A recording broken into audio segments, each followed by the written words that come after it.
Peace, loves. So I was inspired to do this video, to record this video in regard to some of my experience that have just stood out to me, um, in regard to some of the animals that I've been seeing, some of the signs that I've been getting, or omens that I have been receiving via the animals. And first and foremost, what is a sign? So a sign is basically a phenomenon that happens when you have sought out guidance, and it comes in the form of clarity, um, helping you to realize, like basically giving you the answer to your question or bringing you clarity to a situation. That's what a sign is. An omen, on the other hand, is more rare. It's very significant. Um, yeah, it's very rare. They stand out. Omens stand out, and they come without you requesting any type of guidance. They just happen. So both omens and signs, I wrote down some notes, guys, so I'm looking back and forth. But both omens and signs can come via feelings, people, animals, events that just stand out. But all of these things stand out. You know, a sign and an omen, both of them are hard to miss. You know, they stand out.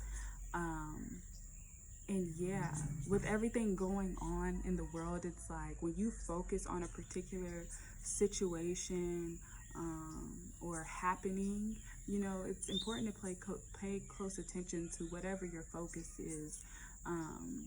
But yeah, so on my journey, especially being here, just surrounded by an abundance of nature, I have been coming in contact with so many animals, and I created a list of all of the animals that I see on a daily basis or often, or just have had encounters with. And I wanted to share that with you because yeah, and also some of these experiences with animals, some of them have stood out more than others, and I'll explain to you why. So far, I've made a list of all the animals that I've encountered or stood out. So bees, toads, macaws, beetles, vultures, chickens, birds, lizards, snakes, cats, and dogs. So the ones that didn't stand out so much to me that I see more frequently have been macaws, which symbolize creativity, language. Macaws are always talking and expressing themselves. They're so bright and beautiful. So much attention goes to macaws. You know, they're hard to miss. Like, they're just these big, bright, vibrant birds. They talk really loud. And so for me, macaws have definitely symbolized expression, language, how do you speak to yourself, and also learning new languages. What else? Vultures. I see a vulture typically every day, almost every day, and I like to see vultures occasionally, or I like to see vultures often, because vultures symbolize rebirth, they symbolize death, they symbolize purification. So yeah, I love to see vultures. They also, for me, they symbolize just the natural cycles of life. I didn't write down anything for chickens. When I think of chickens, I think of self-sacrifice, because, you know, people eat chicken and like they're just here, and I'm just like, the only reason why people really have chickens is so they can eat them. And so they reflect to me like motherhood, because you always see like the chickens with the little hens, you know, walking, or the little chicks, and they got their baby chicks with them. Yeah, so motherhood, self-sacrifice, that's what chickens reflect to me. Also birds. Birds, like, I didn't put the chickens and the macaws in the same category as the birds just because I do feel there's a difference. I see so many birds around and they're always flying, soaring high. So for me, they reflect transcendence. And then also, birds just symbolize just love and happiness. And they're always chirping. They always sound so happy. Like I said, they're always flying high. So that transcendence factor, overcoming whatever it is that you're going through, hope. So yeah. What else do I have on here? Lizards. I'm constantly seeing lizards all around. And lizards have been symbolizing camouflage. You know, when I look at lizards, usually they're hard to catch because I typically see them blending in with something. And so I don't like see them. Sometimes I hear them more than I see them. But yeah, lizards to me definitely symbolize camouflage.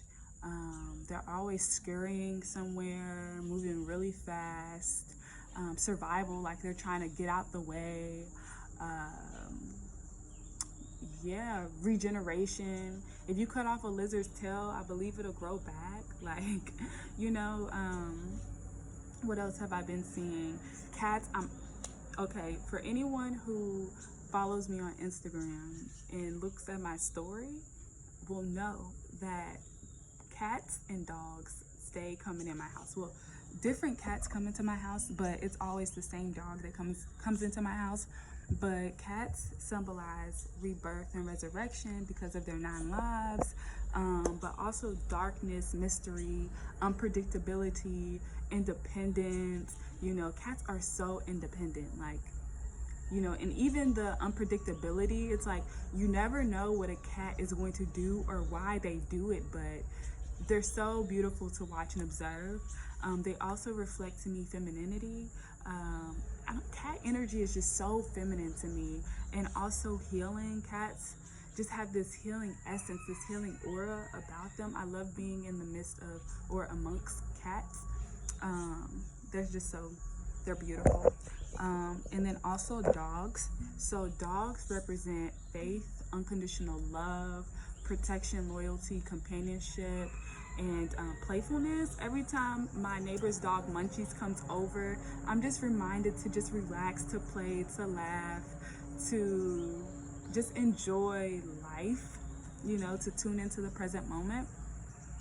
So some of the animals that have been standing out to me or I've had profound experiences with, these have been bees, toads, beetles, and snakes. So I'll start with the snake. So snakes represent transformation that's in progress, being like the shedding of like emotions and behaviors so that you can transform them into something that's better, more conducive. They also represent fertility, creative life force, rebirth, healing, and so my experience with the snake, I was walking to my friend's house, and she lives like directly next door to me, and she has a papaya tree, and I was grabbing on to one of the leaves because the papaya tree is growing so big that you have to kind of move the leaves out of the way to get past it. And so as I grabbed it, I noticed there was this green garden snake, and as soon as I grabbed it, like the snake lunged at me, and I thought it bit me, and I screamed so loud, but then I started laughing. Well, at first I was like screaming for a little bit. I was like, ah. But yeah, I screamed, and then once I settled down, I just started to laugh because it just reminded me of being present. It reminded me to tune into the present moment where just real life exists, you know, real life exists. Yeah, it just reminded me that I'm living and that things around me are living, like everything is living and breathing and moving and flowing. And, you know, it was a great experience. I was just laughing. And so I feel that that was an omen to just really stay present, to really shed beliefs and emotions that are not conducive for my growth, to allow change to come in, to allow transformation to take place, because it's inevitable, it's happening anyways. So that was my experience with the snake. Now my experience with a toad, there was a toad in my house, and I didn't even notice it come in. There were some cats fighting outside. Cats are always fighting here. And yeah, there were some cats fighting outside, and I went outside to basically break up the cat fight. And but they had basically stopped fighting. So I went back into the house, and I was just chilling, listening to my meditation music, and I was walking to the door to turn off the light, and I noticed that the toad was there. And I'm just like, oh my goodness, when did you get in here? Like, how'd you even make it in? So, yeah, I looked up the spiritual meaning of toads, like what the toad totem meant. And what I found was that, because I've never had an experience with a toad, but basically what I found was that toads symbolize like looking at things from like having a 360 type of view, looking at all of the perspectives, because toads can see like their view is like 360 degrees, so they can see all that is around them. And then toads also symbolize moving at the right time, because toads won't move until like they're ready to move, until it's the right time, right opportunity. So they symbolize what do I have to tread lightly, looking at all perspectives, being mindful of what you say and what you do, because what you say and do, your actions do hold weight, they do carry weight. They also symbolize a period of transformation. They represent adaptability, and their sense, like it also represents sensitivity to the environment and working undercover, like that camouflage type energy. And so for me, what resonated the most was being mindful of what I say and my actions, and how they carry weight. Because I believe that everything that you do, it casts out this vibration, and it always comes back to you. And so just being mindful of what I'm saying and what I'm doing, because that's the energy that I'm putting out, and that's the energy that I'm going to be receiving. And then also the sensitivity to environment, that really stuck out to me, because not only does it represent the sensitivity to the environment, it also represents protection from the environmental elements. And that's just a reminder that if you are sensitive to your environment, it's important to be mindful of what you are allowing into your space, because it affects you, maybe more so than others.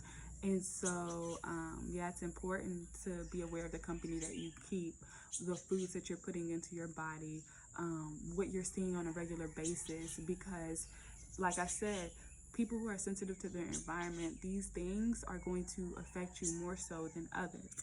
And so then yesterday I had an experience with a beetle on Valentine's Day. And so beetles represent hard work, progress, stability, persistence, success, change, and material abundance. In other cultures, they have different meanings. I just got the general meanings of these animal totems. But for me, the experience with the beetle was that early yesterday, my friend's cat came into my house, and he hadn't come into my house in a long time. And he's just like sitting behind the door, and I'm like, Mantra, why are you sitting behind the door? Like, you're just staring at something. And I didn't have my glasses on, and so I'm wondering what he's staring at. And then I saw something move, but I didn't see it clearly. I just saw something move. And so I put my glasses on, and I saw that it was this big black beetle. It was huge. And I saw them before, but all day I had been hearing this beetle, and I didn't know what it was. I was wondering what I was hearing. And so, so I saw the beetle, and Mantra's just staring at it. And then Mantra, he like takes it, hops in the air, and he body slams himself with the beetle. Like he's holding the beetle. And then he's like playing with it like back and forth, with the beetle. And so he played with it for a little while, and I thought that he killed the beetle. Well, later on that night, I was doing some work on my computer. All the lights were off, and then I heard this loud, just scurrying sound, and it like startled me so much. I had the heebie-jeebies, and I heard this loud sound, and I turned the light on, and I just saw the beetle at the top of the curtains on the window. And Mantra comes into the house, and I'm like, Mantra, I thought you got it. I thought you got him. And so the beetle just kept moving, and it was so loud, and I just could not get my work done because the sound of the beetle just kept giving me the heebie-jeebies. And another thing in regards to signs and omens, it's always important to be aware of what your emotion is or was when you saw the sign or the omen. Take into account what your emotions were. So mine at that time was the fear for this beetle. It was a big beetle, but it was little compared to me. And so I took a broom and I just started sweeping it, and I was able to get the beetle out the house. So I shut the front door. So I'm sitting down, and maybe 30 minutes later, I see this beetle, and I don't know if it's the same beetle, but I see this beetle on the floor, this big black beetle on the floor. And I'm just like, you must be kidding me. You really want to be seen. This must really be an omen. This must be a sign, because why? I got you at the house. I done saw you all day. I got you out the house, and now you're back in the house, So I took the broom and I just swept him out. But then I was walking, and I stepped on something, and it was like a little bitty baby beetle. And so, the energy has just, that beetle energy just really stood out. So lastly, I had a dream recently, and it was about bees. I was walking, and I saw this field of bees. It was like this patch in the ground of like just bees, and they were just so organized, but they were doing this dance where they were like going up, not too far from the ground, but they were going up, twirling, moving, like shifting in movement, and then going back down. And I'm just like, in my dream, I was thinking, what the heck is going on? Why is this happening? What am I looking at? And it made me itch, because like when I see a cluster of anything, any bug or just anything, too much of anything, I'm just like, ugh. And so when I looked up the totems for bees, what came to me was abundance, communication, teamwork, life, because bees they pollinate, plants. And so life, productivity, healing, and balance. And as I was looking up the symbolism, one of the things that was said that really stood out to me was balancing out work and being able to enjoy what you create. And so I've been in this cycle of just work. Every day is work. And I haven't really been able to even enjoy my experience. I won't say I haven't been able to enjoy my experience, but I don't even think about it. I find it more enjoyable doing work, but also it's important to have that time to relax. And the way that they put it in the totem was you have to take a moment to smell the flowers. Bees, they work, but they take a moment to smell the flowers. But even in them smelling the flowers, that's still work, because they're picking up the pollen. And so it's kind of funny to me when I read it, but that really stood out to me in my dream. And so there's so many ways that you can tune into signs and omens, like I said, they come in the form of people, what people say, things that just stand out to you, animals, opportunities, just peculiar events that happen, and you're like, what the heck, did that really just happen? And so, yeah, that's my experience with the animal totems. Like I said, I see animals all the time here because I'm out here in the jungle, and yeah, I just see animals everywhere. But some of these animals, they definitely have stood out, especially once they get into the house. I'm just like, okay, they're in my house, because I feel like the house even symbolizes my mind. And so once something has made it into my house, my mind, my body, I'm like, okay, what is this energy doing in here? What does it want to tell me? Because it done made it into my house. And so, yeah, I wanted to share that with you. And I hope that you guys are able to tune into just your surroundings and what's happening, because there are signs all around. So if ever you want to have clarity on a situation, just ask for clarity, ask for guidance. Speak to your universe, speak to God or your higher self, or whoever you go to for guidance, a parent, a friend, and just speak and allow yourself to just open up to receiving the clarity and the guidance that wants to come to you. And so, yes, peace.